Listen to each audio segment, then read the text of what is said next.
e amém. Podemos nos assentar, querido? Amém? Confesso que eu estava com saudade dos irmãos, viu? Nós fomos a Londrina e eu vinha no carro com o pastor Roberto e a Renata. Eu disse, olha, eu gosto muito de lá. Eu tenho muitos amigos lá. Construímos uma história lá. Mas meu coração está aqui.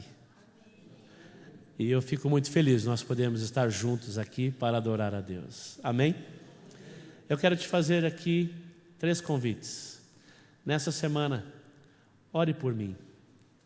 Ore pela igreja. Ore pelos líderes, pelos nossos ministérios. Quero te pedir que tu venha orar. Lembre-se de nós nessa semana, para que nós possamos fazer cada vez mais a vontade do Senhor neste lugar e lá na nossa casa, em nome de Jesus. Amém? Amém? Você pode abrir a sua Bíblia comigo, por favor? No livro de Filipenses, no capítulo 3, versos 13 e 14. Nós estamos numa série especial aqui na igreja, e ela continua hoje e ela se finda no próximo domingo, aonde nós estamos conversando sobre o sabor da vida. Quem aqui gosta de comer? Hã? Irmão, se eu pudesse descrever a cena aqui, estava um monte de gente assim, ó, emburrado, sabe? Aí eu peguei de repente e falei assim, irmãos, quantos aqui gostam de comer? Olha a face do povo. Falou em comida, bênção de Deus. Mas é muito bom comer, né, irmão? Comer bem, não é verdade? Sabor. Nós podemos pensar no sabor, podemos pensar em tantas coisas boas que Deus nos presenteia, no simples fato de comermos uma boa coxinha de frango com catupiry, não é? Comermos aí um bom x-salada, comermos, irmãos, homenagem aos como eu, mais fofinhos, uma boa salada, não é? Com todos os nutrientes necessários para a gente poder comer, não é? É muito bom a gente poder desfrutar dessas coisas lindas que Deus nos presenteou. Mas nessa série, O Sabor da Vida, nós temos pensado em algumas coisas, de como Deus pode participar da minha vida e da tua vida, nos fazendo cada vez melhores e mais livres. Põe uma coisa na tua cabeça, irmão. O diabo, ele veio para matar, roubar e... Só quem está vivo. O diabo veio para matar, roubar e destruir. Roubar e matar, destruir quem?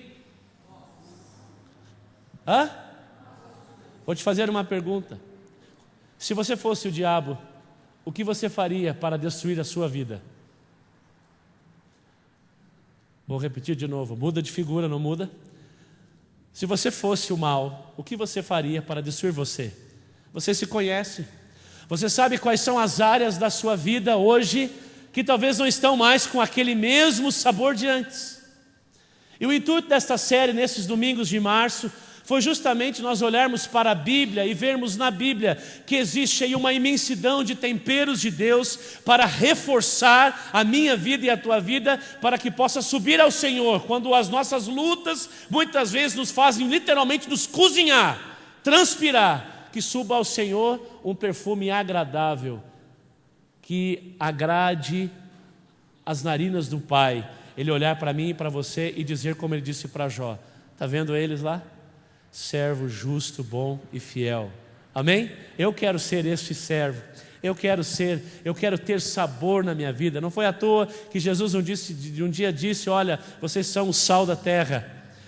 Não é?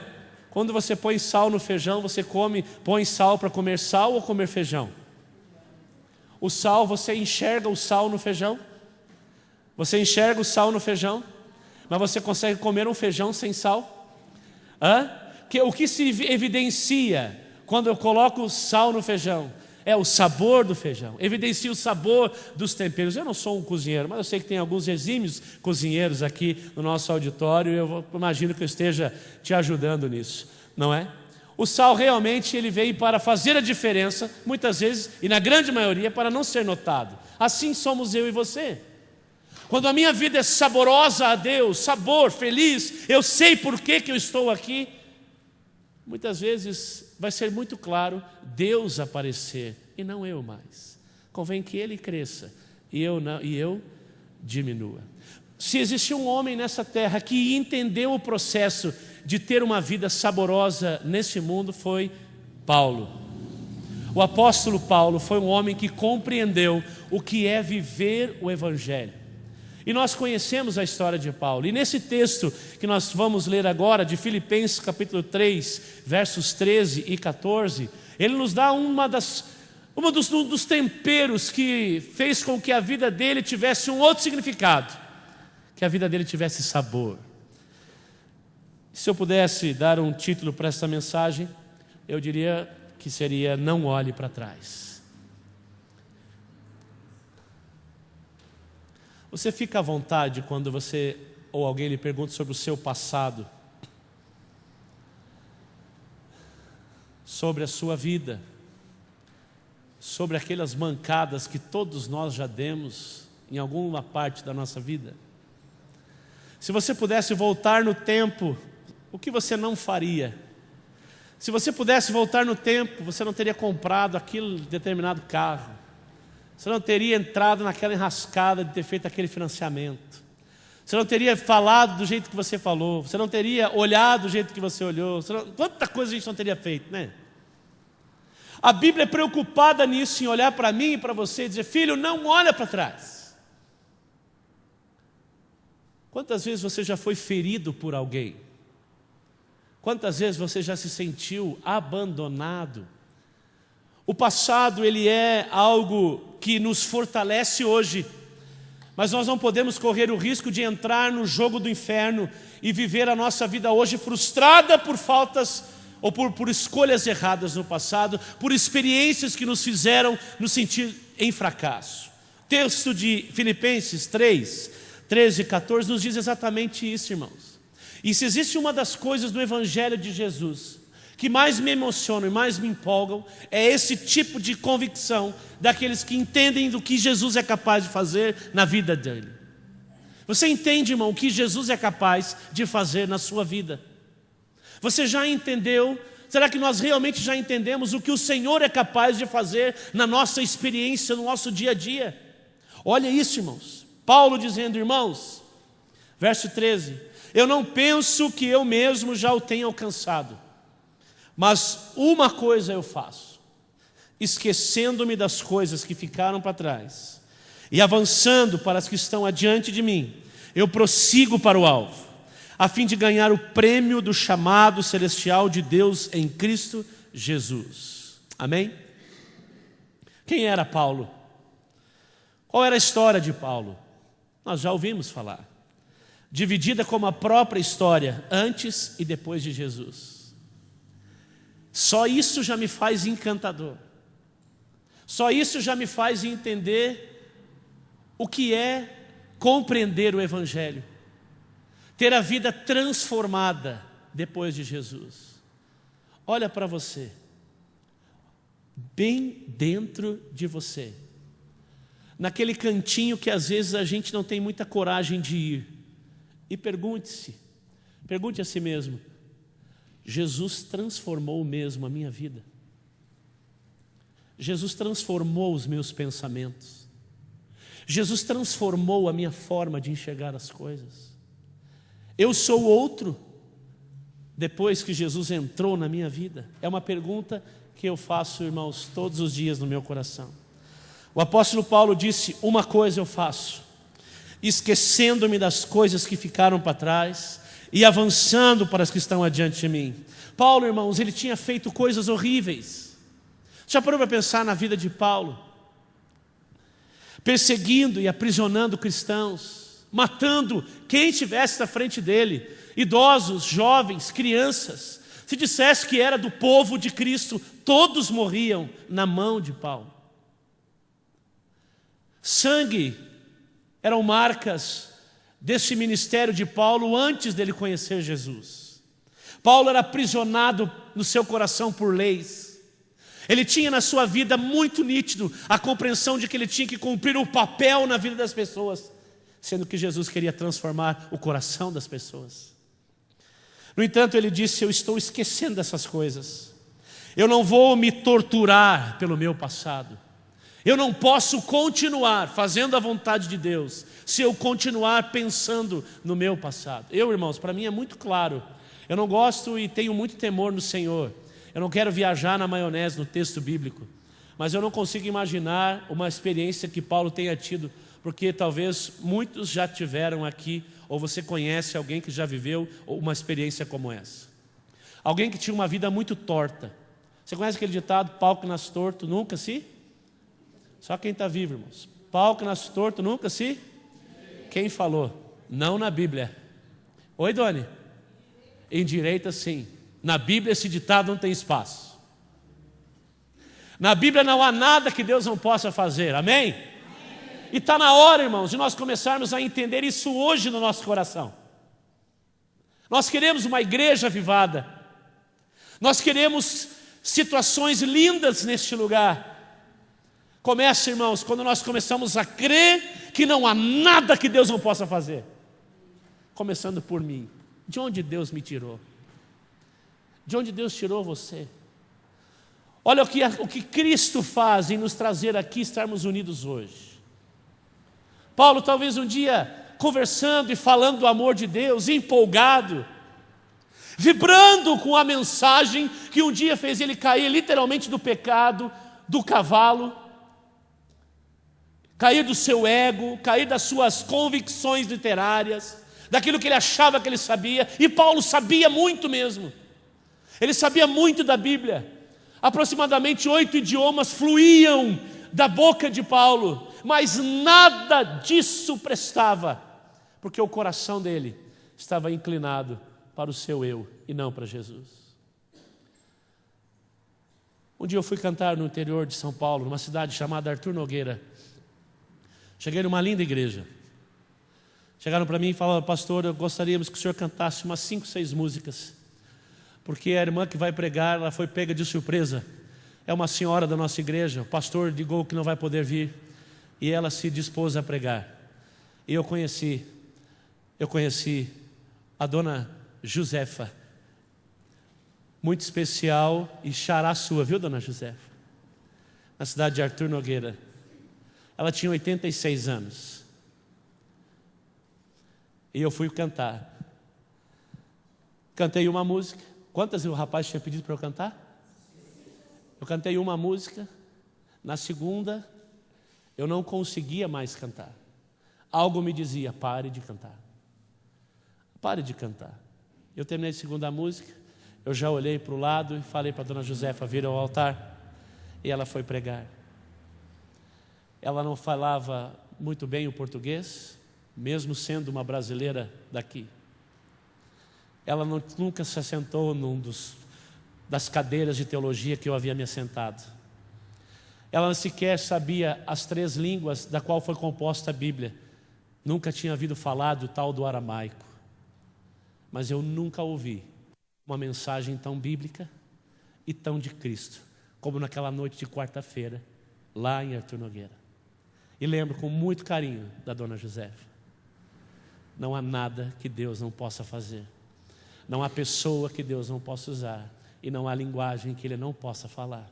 Paulo é uma prova dessas. Paulo não foi escolhido pelas suas qualidades. Paulo foi escolhido pelo teor da chama que ardia no seu coração. Deus só mudou a direção. Deus não quer apagar o que está dentro de você. Ele quer simplesmente mudar a direção. Para cima. Para o céu. Para de onde tudo que há de bom nesse mundo procedem. Para o céu. Para o lugar que Deus tem preparado para mim e para você. Por isso Paulo não podia dirigir a vida dele olhando para frente, pensando no passado. Paulo deixou o seu passado para trás. E ele seguiu adiante como uma nova pessoa em Cristo. Não era mais o Saulo, mas era o Paulo.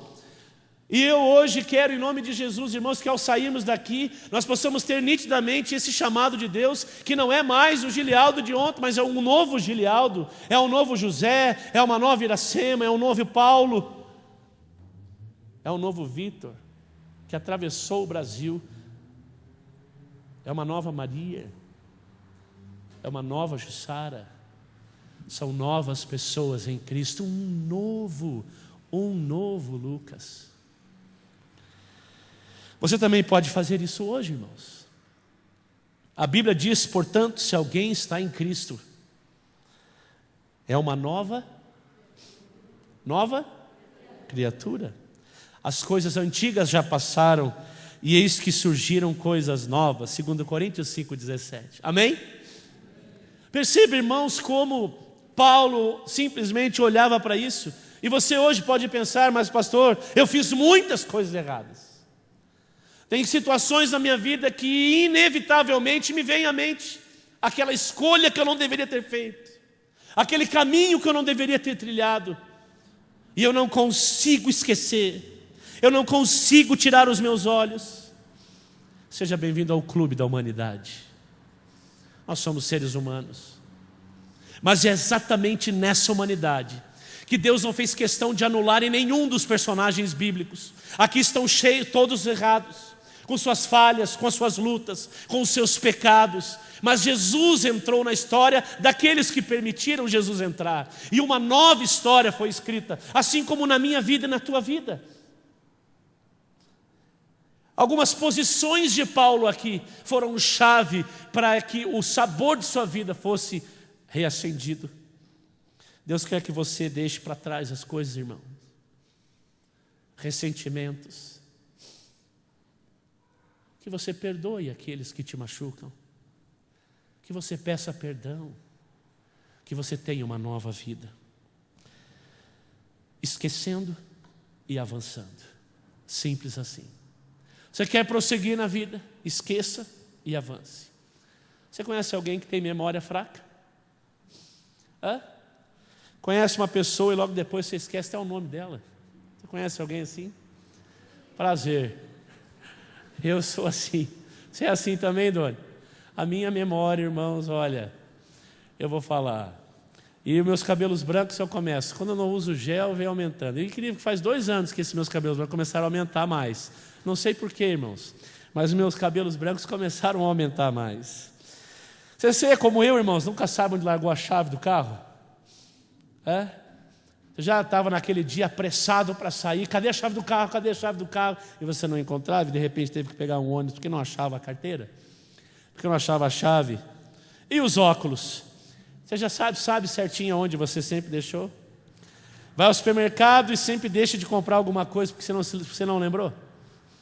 Já foi fazer compra e era para comprar arroz, feijão e carne. Você comprou feijão e carne e esqueceu do arroz. E de vez em quando, bem no meio de uma conversa, você para e fala assim, o que eu estava falando mesmo? Já teve essa experiência? Por que eu estou falando isso para você? Você não é o único, irmãos. Bem-vindo ao mundo moderno. Devem existir hoje uns 7 bilhões de pessoas no nosso mundo com o mesmo problema. Em algum momento da vida já esqueceram de algo. No meio de tudo, meus irmãos, o que escolhemos e temos para fazer é difícil se lembrar de alguma coisa. Isso você já sabe. Às vezes você quer lembrar de alguma coisa e nós muitas vezes falamos, puxa, está aqui na ponta da língua, mas não está vindo. E você tenta fazer como se fosse um pente fino nas caixas de memória da sua mente e tenta buscar todos os métodos de associação disso e daquilo, e não vem, e não vem, e não vem, e não vem. O que você não sabe, meu irmão, é que a sua memória ela tem uma capacidade incrível, muito maior do que você já imaginou. E a chave para dominar isso não é tentar se lembrar de cada vez as coisas, mas é aprender a esquecer de algumas delas. Eu conheci o João Bíblia na cidade de Cosmópolis, no interior de São Paulo também. Não lembro se eu já falei aqui para vocês. O João Bíblia, ele ganhou vários festivais e campeonatos sobre conhecer a Bíblia. Ele tinha uma deficiência, uma limitação. Ele não esquecia de nada. Tudo o que ele lia e enxergava ficava gravado na sua mente pelo primeiro contato que ele tinha. Ele leu a Bíblia uma vez e não esqueceu dela nenhum ponto. Se você dissesse, João, o que está escrito em Abacuque capítulo 1, verso 1? Ele falava de pronto para você. O que está escrito em Apocalipse 3, verso 2, ele falava de pronto para você. O que está escrito isso, ele falava assim, então tá bom, um dia eu não imaginava que isso era possível. Num grande festival de conhecedores da Bíblia, né, daqueles que recitam a palavra, ele foi e ele estava lá recitando a Bíblia. Colocavam 10 homens, isso foi na Hungria, né? Eu vi um vídeo que ele me mostrou, eles colocaram 10 homens assim e eles começaram a falar, no princípio criou Deus os céus e a terra era sem forma e vazia, desde Gênesis capítulo 1, e ia até aquele que permanecia e ficavam juízes acompanhando. E ele foi falando, ele falou sem nenhum erro até o livro completo do livro de Jó. Ele não continuou porque não precisava mais, todos os outros já tinham terminado porque não conseguiam mais. Ele tinha essa capacidade na sua mente de nunca esquecer nada, nada. Alguém de repente pode dizer, puxa, mas que mente é essa? Já pensou? Você pegar uma revista, virar e você já tem todo o conhecimento armazenado? Sim, pensando nesse ponto de vista seria algo muito especial, mas não para ele, que nunca se esquecia dos seus traumas, que nunca se esquecia dos erros que ele havia cometido com os outros e que os outros haviam cometido com ele.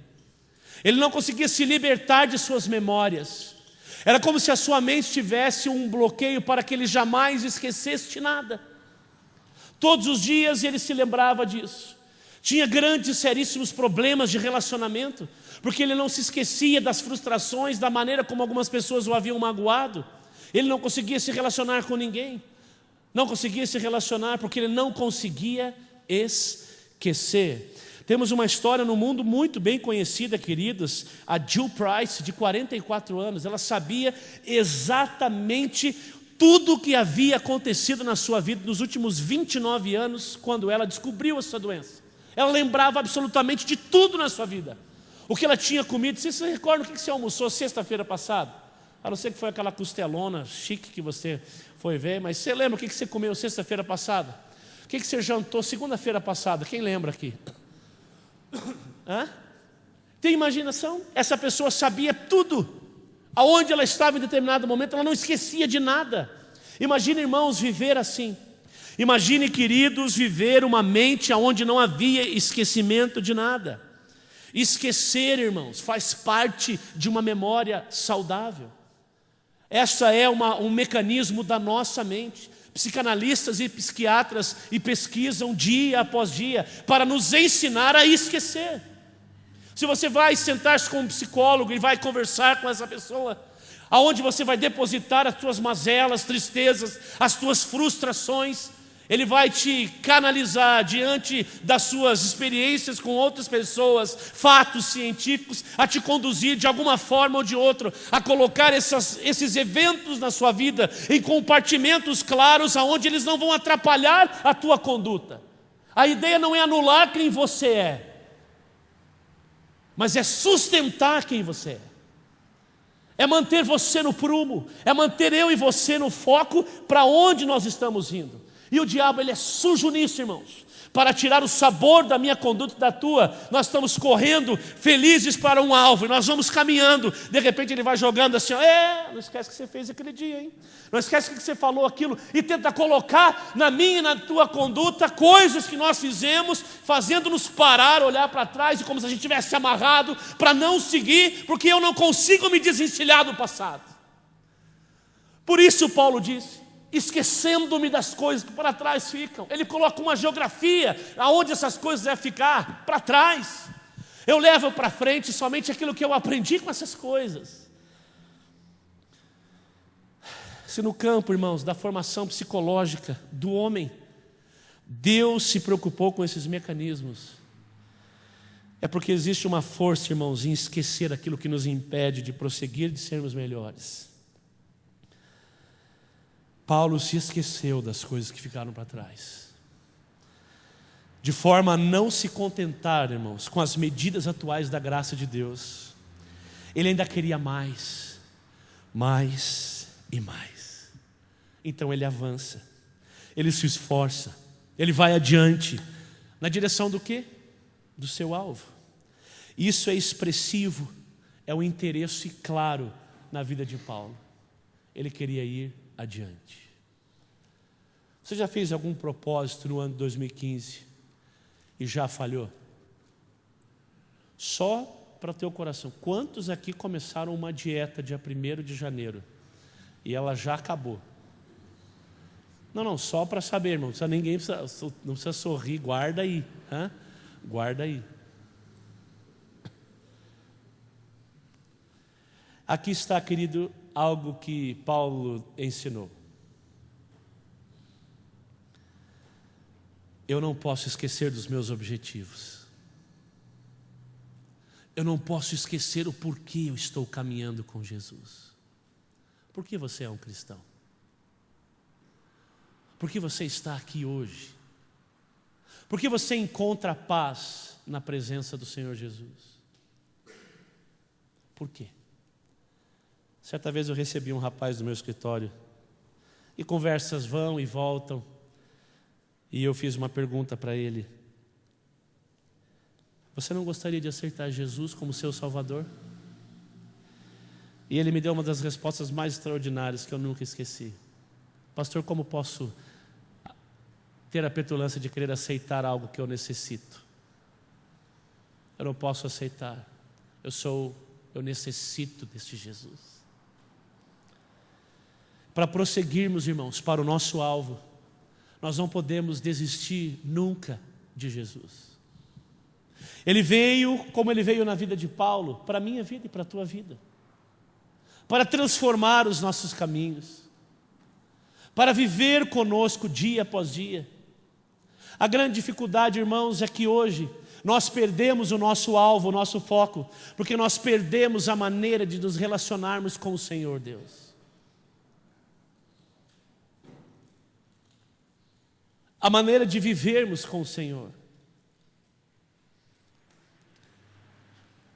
Você já conversou com um ateu? Você já conversou com um ateu? Alguém aqui já conversou com um ateu? Com alguém que dizia, eu não aceitava Jesus? Quantos tipos de ateu existem, irmãos? Os mais conhecidos. Um ateu científico, não é?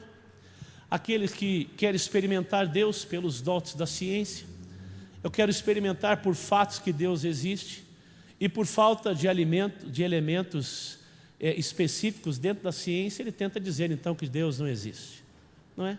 E existem aqueles ateus humanistas, que se prendem a dizer que Deus não existe pelo simples fato que nós sofremos. Como pode Deus existir se um pai enterrou um filho? Como pode Deus existir se hoje eu vivo uma crise financeira? Como pode Deus existir se eu perdi a minha esposa? Como pode Deus existir com tamanho número de doenças? Como pode Deus existir assim? Esses são os dois tipos mais conhecidos de ateus, os ateus humanistas e os ateus científicos. Mas eu quero aqui, irmãos, ter o carinho de dizer a você que eu acredito que existem hoje um novo tipo de ateísmo, que muito diferente dos dois primeiros que eu citei, eles não negam a Deus. Eles até acham que a Bíblia tem valores importantes a serem vividos. Mas são pessoas que vivem sem conviver com o Salvador. Conhecem a Bíblia, leem a Bíblia, vão até a igreja, levantam a mão nos louvores, cantam, falam do Senhor, mas não conseguem sentir ou serem impactados pela presença do Salvador. Entram e saem da igreja como se entrassem em qualquer outro lugar. Não compreendem a dimensão da presença do Senhor Jesus. Na sua vida diária, poucos se lembram de partilhar Jesus com as outras pessoas. Que tipo de cristãos nós somos? Que tipo de objetivo nós estamos buscando, irmãos? Hoje, pensem comigo, que privilégio Deus está nos dando hoje aqui, queridos. Privilégio de nós nos esquecermos das amarras do passado, de olharmos para frente e seguirmos na direção, na soberana vocação da qual Deus nos chamou, nos tirando das trevas para a sua maravilhosa luz, de irmos confiantes para os embates do dia a dia, Amanhã, nessa segunda-feira, que Deus nos presenteará dentro de algumas horas, você poder acordar na sua cama, levantar os olhos para o Senhor, dizer: Deus, obrigado, porque nessa semana o Senhor tem algo para mim. E não é brincadeira relacionar-se com Deus. Eu não posso olhar para Jesus e achar que isso é uma brincadeira, que Ele não está olhando para a minha vida, preocupado comigo e entendendo que Ele quer entrar em todas as áreas do meu coração. Não existe uma vida de fé compartimentada, aonde eu digo: Deus, aqui o Senhor pode vir, aqui o Senhor pode vir, aqui fica tranquilo que eu estou dominando, está tudo dominado, como diz aquela canção, né? Ou eu vivo em necessidade de Deus todo dia, ou a minha vida nunca vai chegar no objetivo do céu. Ou eu compreendo que eu preciso esquecer as coisas que Deus quer que eu esqueça, para que eu possa prosseguir na soberana vocação que Ele me deu. Hoje, irmãos, quantas pessoas, quantos cristãos frustrados nós temos assentados nas igrejas, amarrados entre tristezas, mágoas e desilusões, podendo simplesmente olhar para este texto e dizer: esquecendo-me das coisas que para trás ficam, farei a vontade do meu Rei e irei florescer aonde Ele me plantou. Simples assim. Simples assim. Quantos aqui sabem o porquê Deus te chamou? Qual é o chamado de Deus para a tua vida? Qual é o convite de Deus para a sua vida? Qual é? Por que você foi escolhido por Jesus? Sabia que você foi escolhida por Jesus? Diga para a pessoa que está ao seu lado: sabia que você foi escolhido por Jesus?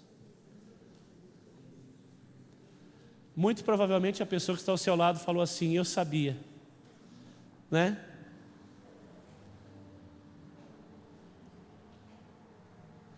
Mas por que o sabor não está aí vibrando no teu coração?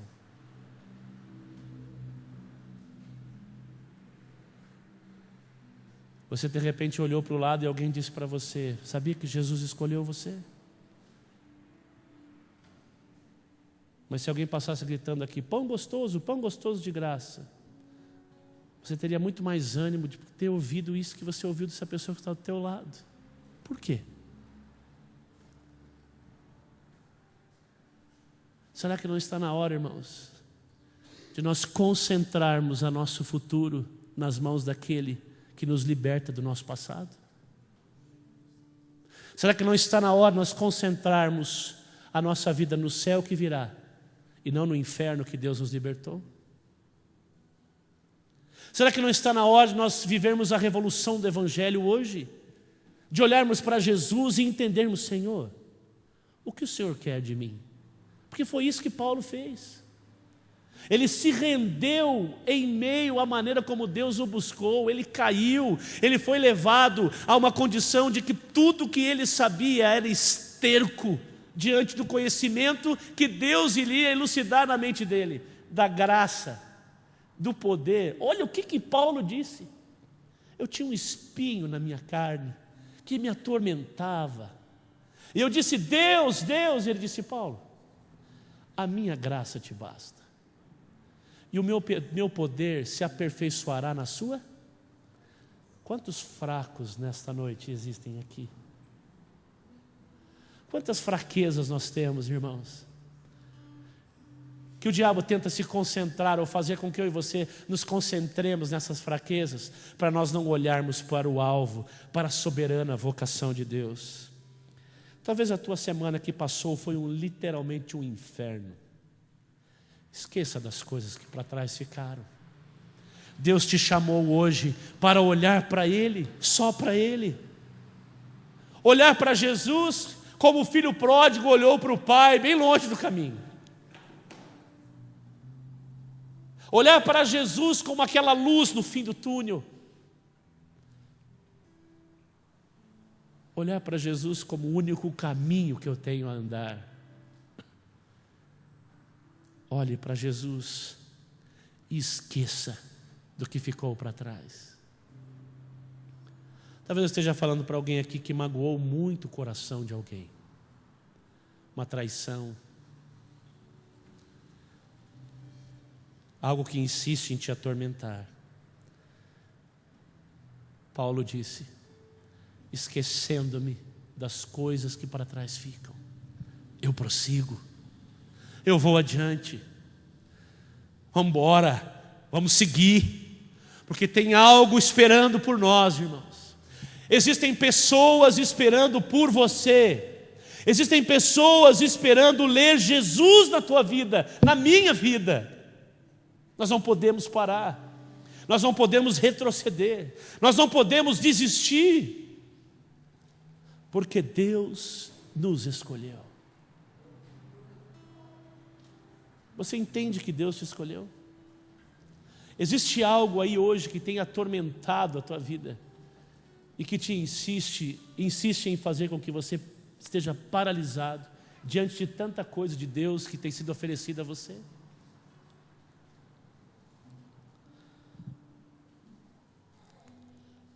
Para terminar, irmãos, eu orei muito ao Senhor antes de falar este trecho da mensagem que eu preparei.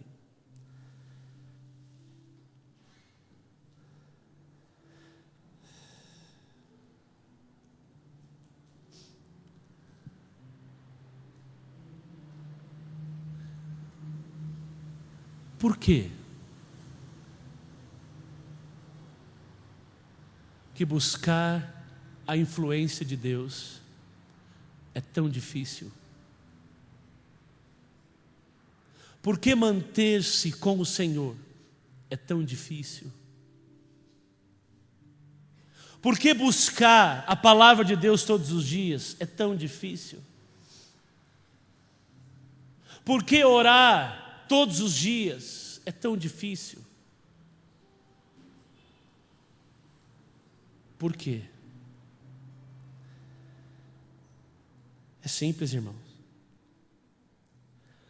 Porque você está sendo despertado da morte para a vida.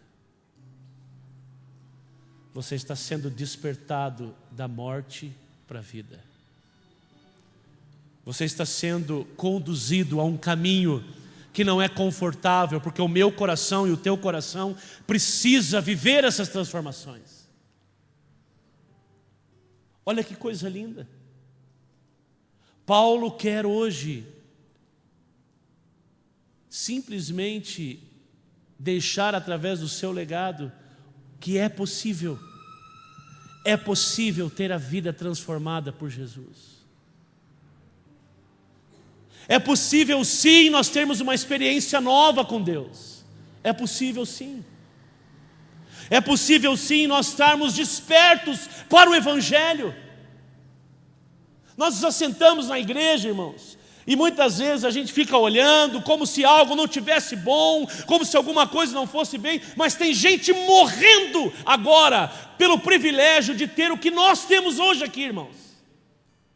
De ouvir a palavra de Deus, de abrirmos o nosso coração e dizermos: Deus, o Senhor está aqui, Pai, abra os olhos do meu coração e me faça enxergar, me ajuda, Deus, a viver uma vida melhor. E nós temos isso, irmãos.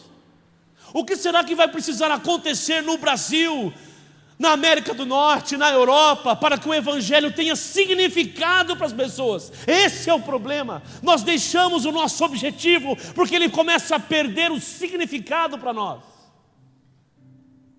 Quando você coloca um objetivo na sua mente e você vai seguindo, você pode cair no mundo, irmãos. Você vai até o fim, porque aquilo tem significado para você. Se eu coloco a minha vida em Jesus e eu quero seguir nesse caminho até Ele, eu só me desvio, porque em algum momento Jesus perde o significado para mim. Não tem outra maneira. E a maneira com que o diabo usa para tirar Jesus da minha vida e da tua vida é jogar o passado que eu tenho, é usar o teu passado e nos desvirtuar os olhos de Jesus para quem a gente era. Talvez um dia Paulo estava pregando E alguém levantou a mão naquela multidão e disse: Paulo, é muito bonito isso que o senhor está falando. Maravilhoso esse amor do Senhor.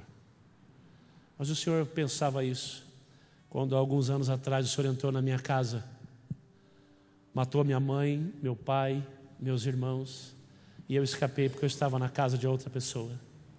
Eu volto para casa, os corpos dos meus pais estavam jogados no chão, eles foram mortos porque nós éramos de Jesus. O que o senhor pensava? Já pensou, irmãos, que tipo de afronta, de condenação Paulo enfrentava? Você nem conviveu com ele, Paulo. Você não pode. Mostre-me as tuas credenciais. As únicas credenciais que eu tenho são as marcas de Cristo na minha vida. Por que com Paulo foi assim, irmãos? Você carrega aí no teu coração, melhor no teu bolso, um crachá dizendo que você é de Jesus? Será que eu carrego na minha carteira uma carteirinha de Jesus mudou a minha vida?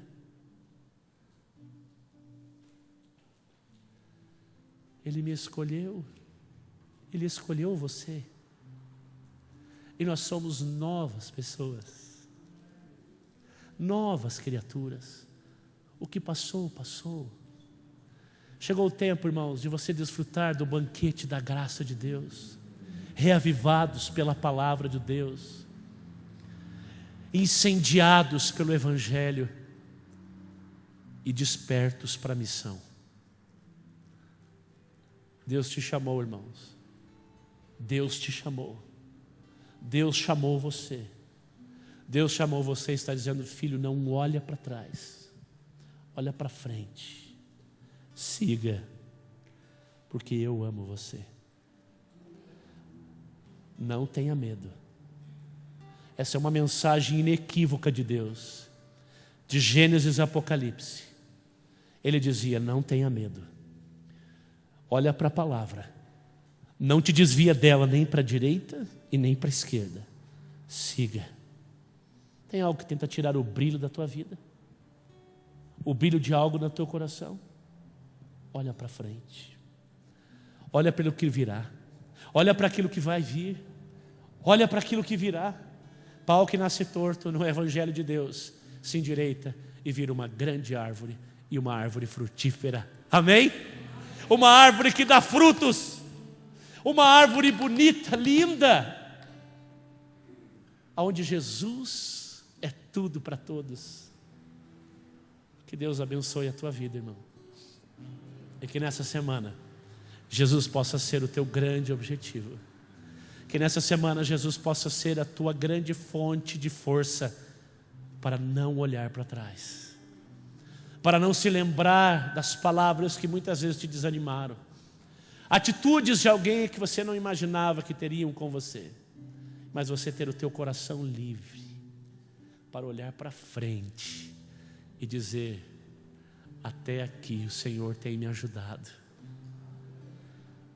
Não penso que eu mesmo já tenho alcançado, mas uma coisa eu faço, esquecendo-me das coisas que para trás ficam, eu prossigo em avançando na soberana vocação de Deus que há em Cristo Jesus.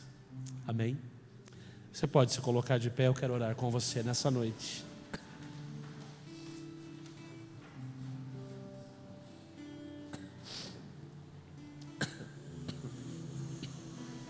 Amém. Você pode dar a mão para quem está do seu lado? Dê a mão para quem está do seu lado.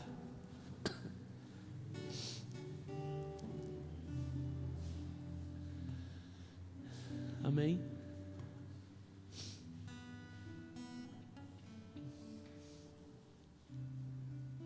Responda só para o teu coração: quantos aprisionados nós temos nessa noite aqui? Perturbados por algo que aconteceu no passado, por tristezas, dentro e fora da igreja, com e sem Jesus. Que tal, irmãos, nós levantarmos hoje um ato profético no nosso coração hoje e declararmos que ele está aberto para que o Espírito Santo entre e limpe todo resquício, tudo de podre que há em nós. O Evangelho é isso, irmãos. É você pegar uma lagarta e uma borboleta. Se não fosse o teu conhecimento, irmãos, de um propósito chamado metamorfose, você jamais diria que a borboleta e a lagarta se tratam da mesma coisa. É mais ou menos isso. Pegar eu e eu, antes e depois de Jesus, transformados. Diga comigo, transformados. Diga comigo, irmãos, transformados. Eu sou transformado pela pessoa de Jesus. Eu sou transformado e aceito no amor de Jesus. Eu serei aquilo que a Bíblia diz que eu devo ser. Você crê nisso, irmão? Você crê nisso? Que está acontecendo agora do céu uma linda e grande borracha da graça, aonde Ele está entrando na tua mente com a devida permissão que você der, para que seja tirado da tua história todo resquício de dor, de mágoa, e que você avance para a soberana vocação que Jesus Cristo nos dá. Experimente, irmão. Só falar da graça e do Evangelho, Deus quer que eu e você vivamos isso, que a gente vibre ao ver alguém encontrando-se com Jesus. Faz um experimento essa semana. Somente os transformados digam comigo, amém. Somente os transformados digam comigo, glória a Deus. Nesta semana, Deus vai te dar uma oportunidade de você falar para Jesus para alguém. E você vai ver nitidamente na tua frente, é Deus abrindo. No teu trabalho, onde você compra pão, em qualquer lugar. Alguém vai chegar para você e às vezes até escancarado vai dizer, cara, eu não sei o que eu preciso fazer, mas tem algo em mim que me deixa triste, amarrado. E você vai olhar e vai dizer o que Jesus fez na tua vida. E aí que nós vamos encontrar com essa graça. Algo precisa ter acontecido dentro de nós para que a gente possa falar para alguém. E você é transformado no Senhor Jesus. E essa semana nós viveremos como igreja, nos nossos grupos pequenos, lá na sua casa, no seu trabalho, aonde for, Deus se manifestará na minha vida e na tua vida. Amém? Eu creio nisso, eu oro por isso, eu choro por isso, porque nós não podemos, domingo que vem, sermos os mesmos crentes de hoje. E no outro domingo, nós não podemos ser os mesmos crentes do domingo que vem. A cada dia, a cada hora, a cada momento, a cada abrir e fechar da Bíblia, uma transformação do céu, nos tirando da forma de lagartos espirituais, para voarmos como águias. Deus te chama, irmão, para você ir para frente. É olhar para trás, enterrar quem está morto, sarar quem está ferido, irmão, e olhar para frente. Seguir, olhar para frente. Porque Deus estará lá na frente, de braços abertos, esperando e dizendo, sejam bem-vindos, filhos benditos de meu Pai. Você foi fiel no pouco, sobre o muito eu te colocarei. Amém? Senhor Deus, nós te agradecemos, Pai, nessa noite, porque o Senhor nos dá um privilégio, Senhor, que é simplesmente incomum. O privilégio que temos, Deus, de trabalharmos no nosso coração o esquecimento de tudo aquilo que nos impede de sermos felizes. Isso, Deus, é muito claro na tua palavra. O teu apóstolo, tremendo apóstolo, racional, homem firme na tua palavra, na doutrina, mas que se encontrou com o coração de Jesus e necessitou de esquecer o que ficou atrás para que pudesse prosseguir. Nessa noite, Senhor, nós queremos ter essa mesma experiência. Nós queremos, meu Deus, despertar desta morte, muitas vezes, que tenta nos assolar, para uma vida nesses caminhos de escolha. Nós não queremos perder tempo, Senhor. Despertar da morte para a vida em nossa jornada, Deus, e mantermos nossos desejos, nossos alvos, nossas metas estabelecidos no Senhor. Nos desperte, Senhor. Nessa semana, Senhor, nós queremos te pedir, coloque pessoas, familiares, para evidenciar essa palavra, Deus. Para que nós possamos, meu Deus, testemunhar da esperança que há em Jesus. De pessoas tendo a sua vida transformada antes e depois de Ti. Nos perdoe, Senhor, se muitas vezes, Deus, por falta das nossas limitações, nós permitimos que o inferno assole o nosso futuro com lembranças do passado. Nós queremos hoje, Deus, como igreja, vivermos a palavra que Paulo aqui disse: esquecendo-me das coisas que para trás ficam, eu prossigo para o alvo, para a soberana vocação. Nós oramos, Deus, não porque haja algum mérito em nós, mas pelo privilégio de sermos chamados filhos de Deus, e por orarmos em nome de Jesus. Nessa noite nós oramos. Amém e amém. E graças a Deus. Que a graça do Senhor Jesus, que o amor bendito de nosso Deus e Pai, e que a doce consolação do Espírito Santo teu, ó Senhor, esteja com cada um dos meus amados irmãos, hoje e sempre. Amém e amém. Vai na paz, meu irmão. Que Deus te dê uma linda semana. E domingo que vem eu te espero aqui. Convide um amigo, um irmão, venha. Amanhã temos noite de oração. Amém.